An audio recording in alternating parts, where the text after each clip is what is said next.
Magandang araw po sa ating lahat. Kaunting payo pong muli sa mga katulad ko rin na dumaranas ng anxiety.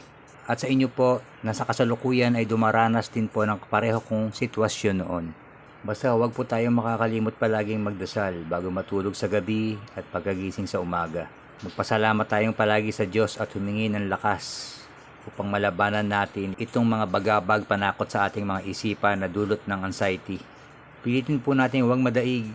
Huwag po tayong panghihinaan ng loob at huwag mawawalan ng pag-asa. Ayon ng Panginoon Diyos na sumusuko tayo. Siya yung gawin natin lakas palagi sa ating mga buhay. Ititiwala natin palagi sa Kanya yung mga nararamdaman natin na hindi naman talaga tayo mamamatay at siya lang ang nakakaalam sa ating mga buhay. Laban lang dapat tayong palagi. Para lang din tayong nag-e-exercise niyan kapag may anxiety.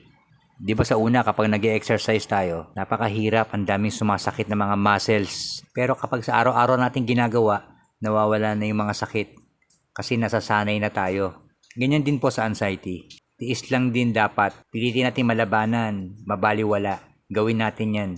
Hindi naman talaga tayo mamamatay kundi natin papansinin yung mga symptoms. Like yung mga physical symptoms. Sanayin natin araw-araw sa mga isip natin. At kapag nasanay na rin tayo, para lang din yan nag-exercise ka, nasanay ka, hindi na sumasakit yung mga muscles. Ganon din yan. Kapag nasanay na tayo sa pakiramdam, kusa na siyang mawawala. Hindi nyo namamalayan na normal na pala yung nararamdaman nyo at nakokontrol nyo na siya.